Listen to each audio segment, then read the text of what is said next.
Welcome to job board Telugu.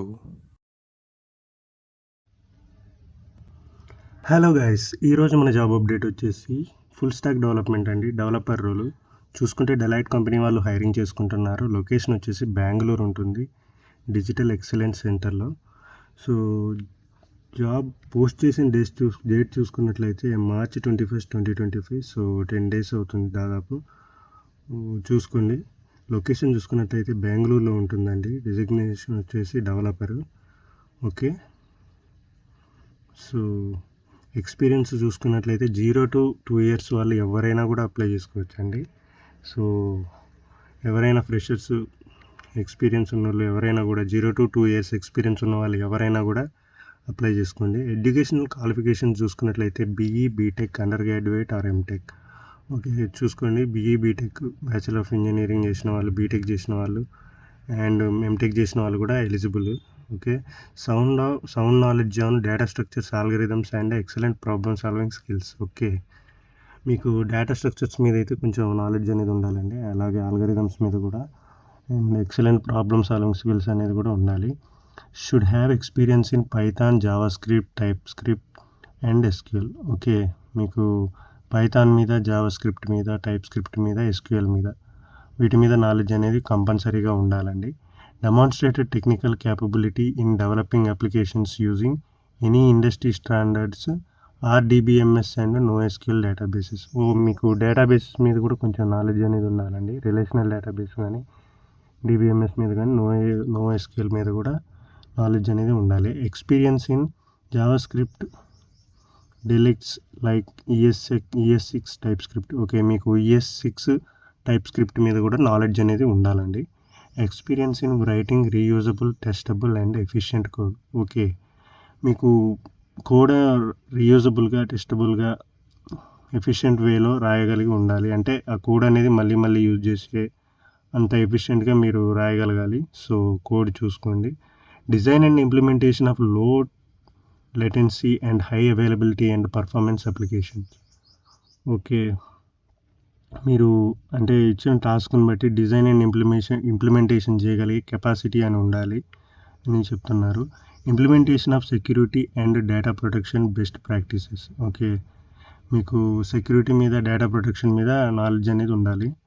Okay, hands on experience on react JS, node JS and fast API frameworks. Okay, మీకు react JS మీద, node JS మీద, fast API application programmable interface frameworks మీద knowledge అనేది ఉండాలండి.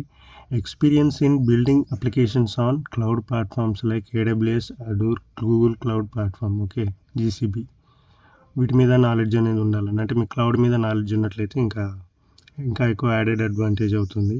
Experience in writing unit test cases using Jest and Mocha and pytest frameworks. ఈ frameworks మీద మీకు knowledge అనేది ఉండాలండి. ఓకే, ఈ యూనిట్ టెస్ట్ కేసెస్ గురించి.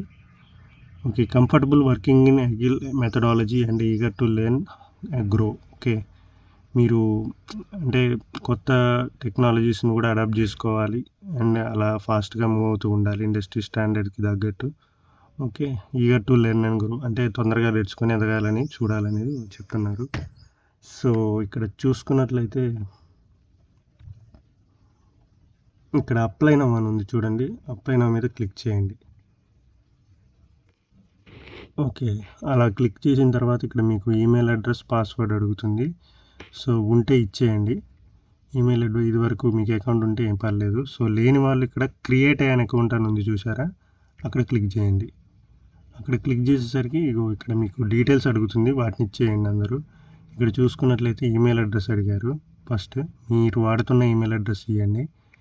తర్వాత రీటైప్ ఈమెయిల్ అడ్రస్, మళ్ళీ అదే ఈమెయిల్ అడ్రస్ని మీరు ఇక్కడ టైప్ చేయండి. చూస్ పాస్వర్డ్. ఓకే, పాస్వర్డ్ అనేది మీరు ఇవ్వండి.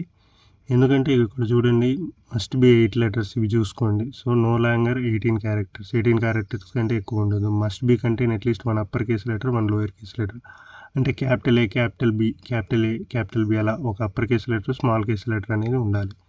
Okay, password must contain at least 1 number and punctuation character. Okay, అండర్ స్కోర్లు అవి కూడా ఉండాలి. అలా అన్నీ కలిపేటట్టు ఉండాలి మీ పాస్వర్డ్. అట్లీస్ట్ 1 number కూడా ఉండాలి. Password must not contain space and Unicode characters. Okay, Unicode characters ఉండాల్సిన అవసరం లేదు, స్పేస్ అనేది మీరు ఇవ్వాల్సినది అవసరం లేదని చెప్తున్నారు. సో ఇక్కడ పాస్వర్డ్ టైప్ చేయండి, అదే పాస్వర్డ్ కింద కూడా టైప్ చేయండి. ఓకే, తర్వాత మీ ఫస్ట్ నేమ్ ఇవ్వండి, లాస్ట్ నేమ్ ఇవ్వండి. మీ పేరు ఇచ్చిన తర్వాత లాస్ట్ నేమ్ వచ్చేసి మీ సర్ నేమ్ ఇవ్వండి. రీజియన్, కంట్రీ కోడ్, ఓకే మనకు తెలుసు మన ఏంటిది ఇండియా కాబట్టి 91 అని ఉంటుంది, +91 ఇచ్చేయండి. తర్వాత మీ ఫోన్ నెంబర్ ఇవ్వండి. ఓకే, తర్వాత country and region of residence, ఇక్కడ కూడా ఇండియా ఇచ్చేయండి. సో ఓకే, అలా మీరు ఇలా రైట్ మార్క్స్ టిక్ చేసిన తర్వాత డీటెయిల్స్ ఇచ్చేసి రైట్ మార్క్స్ టిక్ చేయండి. తర్వాత క్రియేట్ అకౌంట్ మీద నొక్కండి. సో మీ అకౌంట్ క్రియేట్ అవుతుంది. మీకు అకౌంట్ క్రియేట్ అయిపోయిన తర్వాత మీ మెయిల్, పాస్వర్డ్ అనేవి సేవ్ అవుతాయి వాళ్ళ డేటాబేస్లో. సో ఆ డేటాబేస్లోకి సేవ్ అయిన తర్వాత మీరు ఇలా బయటకు వచ్చేయండి. ఇక్కడ మళ్ళీ అప్లై నౌ అని క్లిక్ చేయండి. అప్పుడు మీరు ఇక్కడ ఈమెయిల్ అడ్రస్, పాస్వర్డ్ ఇచ్చేసి లాగిన్ అయిపోయింది. సైన్ ఇన్ అయిపోయి మీ జాబ్కి మీరు అప్లై చేసుకోవచ్చు, ఈ జాబ్కి అప్లై చేసుకోవచ్చు. ఓకే, లింక్ కావాలంటే కింద కామెంట్ సెక్షన్లో ఉంటుందండి, చూడండి. డైలీ జాబ్ అప్డేట్స్ కోసం మన జాబ్ బోర్డ్ తెలుగుని సబ్స్క్రైబ్ చేసుకోండి. Thank you.